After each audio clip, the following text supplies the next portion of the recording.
Hello, everybody, and welcome to the third installment of our baseball series right here on opensports.com, brought to you by our good friends at State Farm. Hi, I'm your host, Sid Rosenberg, and today we go back down on the farm. This week, we've seen three top-tier prospects get the call to the big show. So we're going to break out our crystal ball and take a look into the future with Kevin Goldstein of Baseball Prospectus. Kevin, good morning, buddy. How are you?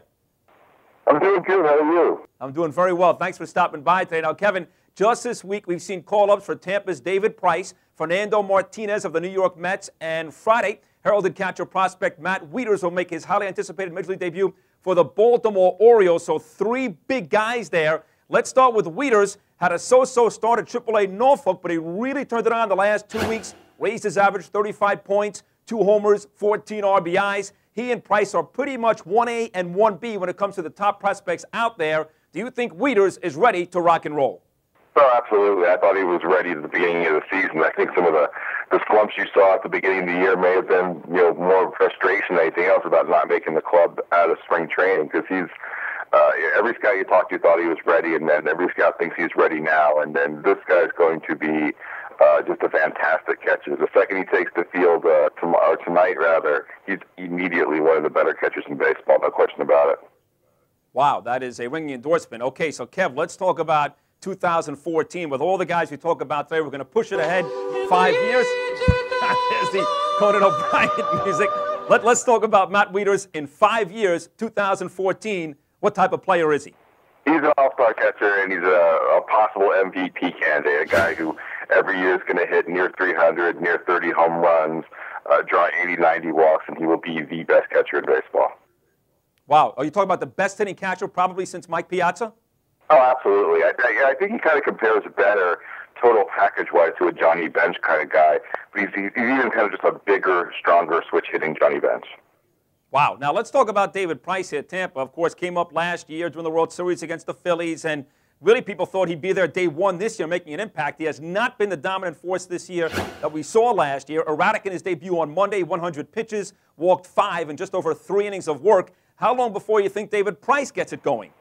Probably not too long. I think a lot of what you're seeing is people saying, well, why doesn't he just dominate like he did when we saw last year? Last year you saw him out of the bullpen. And when you come out of the bullpen, A, you can throw harder because you have fewer pitches to throw, and B, you can focus on just 2 pitches. And I think Yankee fans can think about Chamberlain.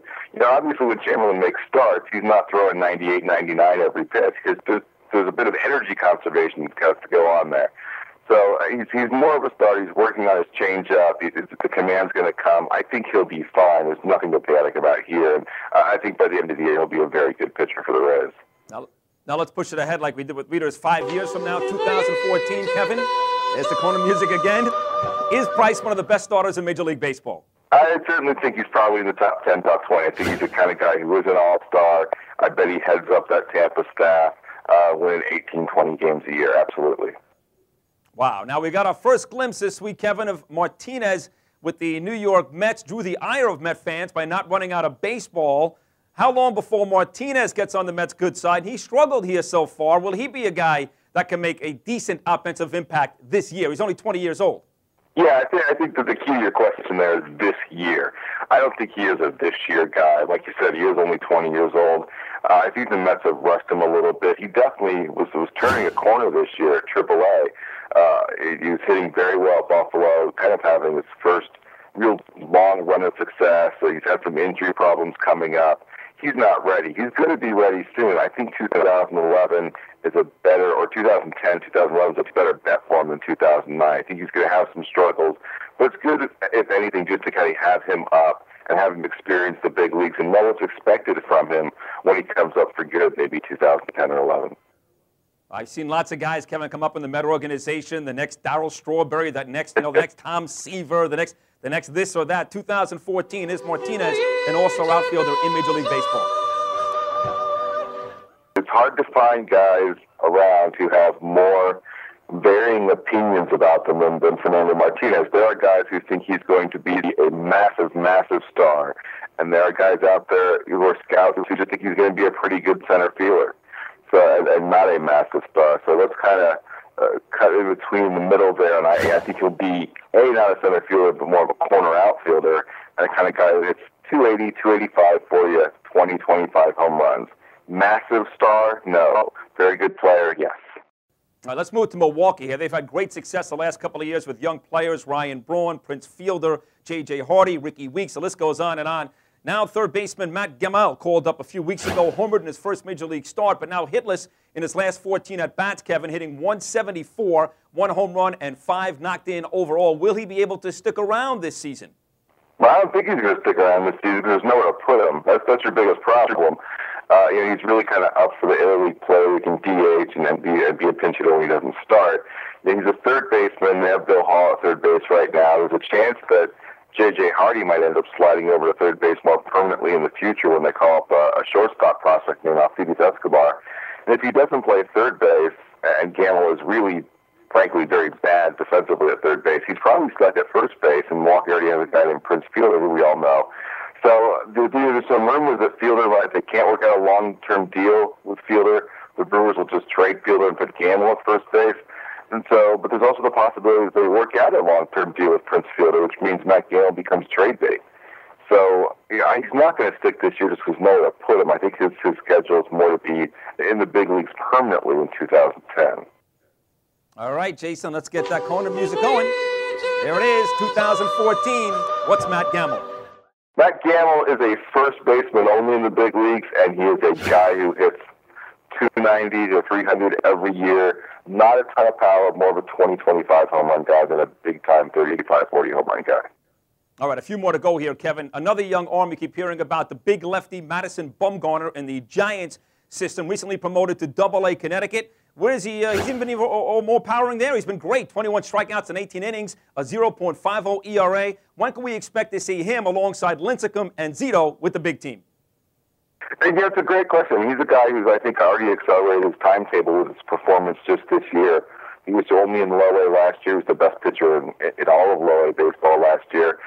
Started in high A this year, has already moved up to Double A, and already really proved he has the ability to dominate Double A hitters, which means he's not very far away at all. I think he's kind of lined up for a September look this year and a more permanent role in that Giants rotation in 2010. He really does have so he really has what it takes to kind of stand right there, with Lincecum, Zito, and Kane, and then hold his own in the end and be as good as any of them. Strike up the music, Jason. I guess you just kind of answered the question then. If he's ready to go in a couple of months and be alongside guys like Lincecum and Matt Kane, I would imagine in 2014 this guy should be slated to be a big-time star in this league.